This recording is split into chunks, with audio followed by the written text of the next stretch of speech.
Detroit, September 1971. The night started with a rumor. Someone said Marvin Gaye was coming to the Blue Note on Hastings Street. Not the real Blue Note, not the one that existed before the riots burned through Paradise Valley 4 years ago. This was the new one, a borrowed name for a borrowed room above a barber shop, walls still faintly smelling of smoke that had never quite left the neighborhood. Most people didn't believe it. Marvin was on every radio station in the country. What's Going On had been out 4 months. Critics were calling it a masterpiece. The man had no reason to be in a room like this on a Tuesday night. But Ernie knew. He had spent 11 years as a session bassist at Motown before his hearing went in his left ear. And he still knew things that never made it onto any press release. He stood near the door in a clean brown suit, one hearing aid, and the quiet authority of someone who had seen everything this industry could do to a person. They told him not to come, Ernie said to nobody in particular. He meant Motown. They had called Marvin's manager the day before, suggesting, politely, carefully, that a benefit night in a burned-out neighborhood wasn't the right environment for the current image. The album was selling. The moment was delicate. Marvin came anyway. He arrived at 8:45, alone, out of a regular cab. A dark green shirt unbuttoned at the collar. A flat cap pulled low. He had the kind of presence that filled a room without announcing itself. Ernie walked over. They shook hands. Not the industry handshake, not the one with the smile and the back pat, the real one. Both hands. "You came," Ernie said. "I said I would." Ernie nodded toward the stage. "Boy named James. He's got something, but watch his hands." Marvin found a table at the back of the room and sat down. The room held maybe 60 people. Folding chairs, round tables, bare bulbs along the ceiling. Near the stage, a small shrine, a photograph of the 12th Street block before the fires, a few flowers, 2 candles burned halfway down. Walter was there, Korea veteran, 20 years a regular at this club in its many forms. He sat near the wall with ginger ale and the patience of someone who had learned long ago to wait and watch. Backstage, James was not patient. He was 22 years old, a blue jacket over a pressed white shirt, shoes clean. His hands were not. The Dodge line always left something behind. Metal dust in the cracks of his knuckles, palms dry and raw from 8 hours inside machinery, and 2 more trying to coax something gentle out of guitar strings. He took out the guitar, a 1963 Harmony Stratotone, sunburst finish going dull at the edges. He kissed his thumb and touched the headstock.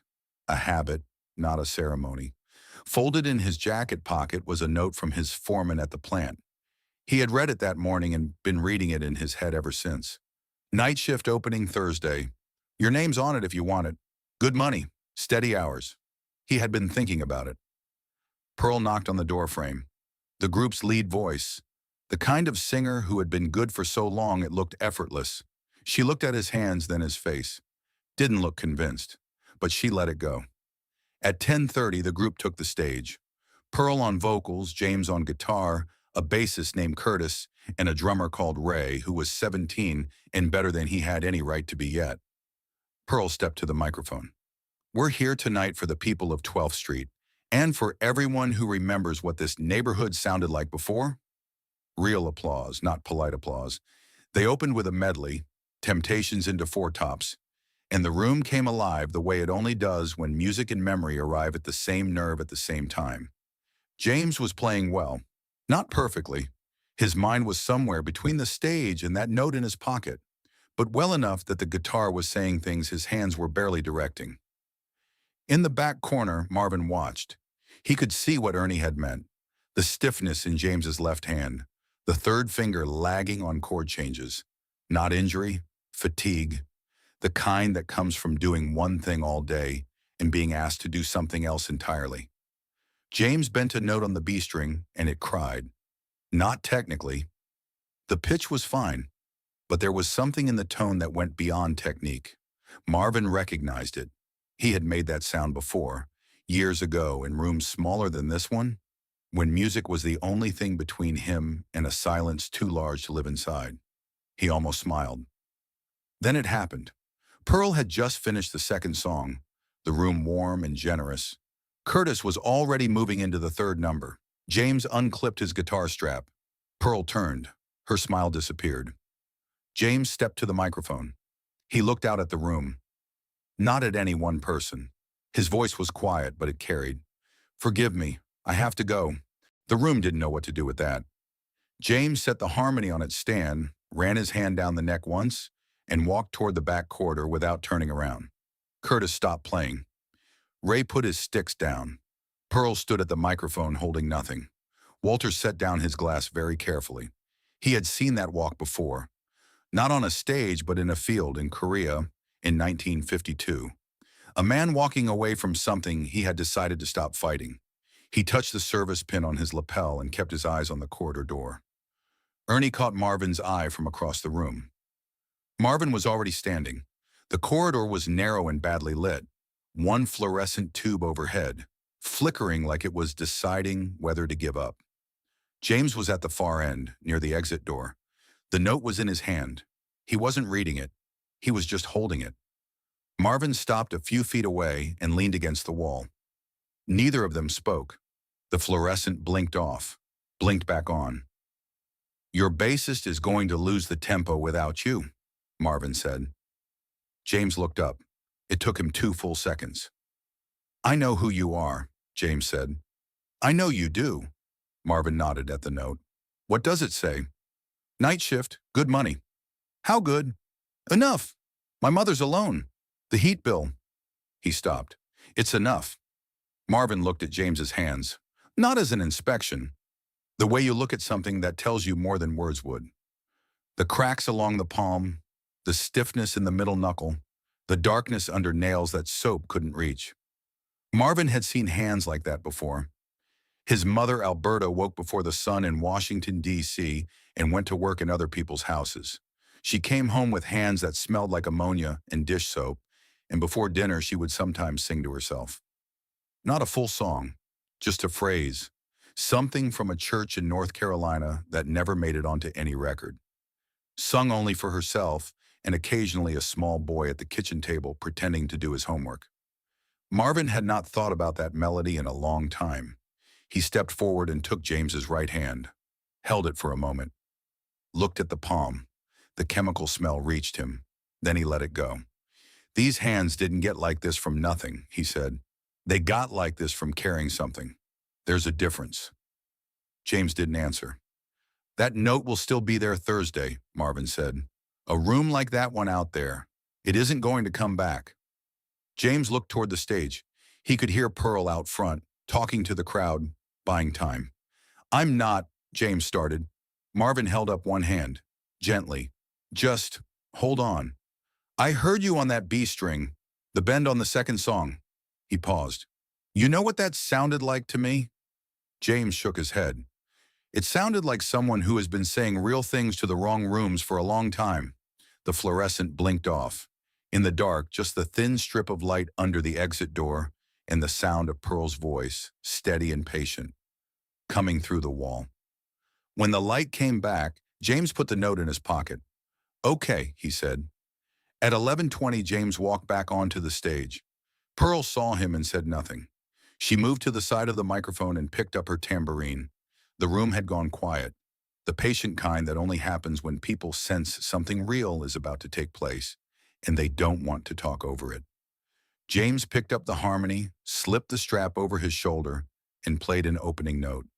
The guitar answered with its particular voice, warm and worn, like a letter that had been read many times. Then from stage left, without announcement, without anyone saying a name, a man walked out. He didn't wave, didn't acknowledge the crowd. He looked at James, and James looked at him, and something passed between them that the room could feel without being able to name. Marvin Gaye picked up the second guitar from the stand near the back, an old K archtop that belonged to Curtis. He didn't check the tuning, just stood beside James, beside him, not in front of him, and waited. Ernie, near the side wall, closed his eyes. Walter straightened in his chair. The music started. It was a song everyone knew, a slow soul number on heavy rotation that summer. But not like the radio version. It sounded like something being said out loud for the first time, which is the only version of any song that matters. James played, and Marvin played underneath him, holding back, opening space. Every time James moved toward a solo, Marvin stepped away. He was not filling the stage. He was making it larger. James glanced at the man beside him once. Marvin's eyes were closed. When the song ended, Marvin didn't stop. His fingers moved into something else. Slower, older, without a name. A melody with no record, no chart, no airtime. The phrase his mother Alberta used to return to in the kitchen when the day had been long. He played it once through, simple and unhurried, like he was setting it down somewhere for someone to find. The room went still. Walter looked at the ceiling for a moment. Not thinking about Korea, thinking about his own mother, which is what that kind of music does. It finds the thing you hold most carefully and makes you feel its full weight, just for a few seconds. The last note faded. Silence. 4 seconds. 5. Then the room exhaled, all 60 people at once. Marvin took the K off his shoulder and set it back on its stand. He turned to James and said something too quiet for anyone else to hear. James nodded. His eyes were full. Marvin touched the brim of his cap, stepped off the stage, and moved toward the door. Ernie fell into step beside him a moment. "Your mother would have liked tonight," he said. Marvin didn't break stride. He nodded once. Then the door opened, and he was gone. James stood at the microphone for a long moment after the applause started. His hands were still trembling slightly. Not from the factory, not from fatigue, from something else. The particular tremor that comes when you understand, maybe for the first time, that what you have been carrying all these years is not a burden. It's a direction. He did not take the night shift. 2 years later, a journalist asked how James had found his way into the circle of musicians he was now working with. James thought about it. "There was a night," he said, "when I tried to walk away from all of it. A man came out of a dark hallway and showed me what my own hands looked like." He paused. "I've been trying to answer that ever since." The factory smell faded eventually. The cracks healed, but the lines stayed. You could still see them in certain light. Some things don't disappear. They just become part of the texture of who you are. Have you ever had someone show you something about yourself that you had been carrying so long you stopped seeing it? Tell us in the comments.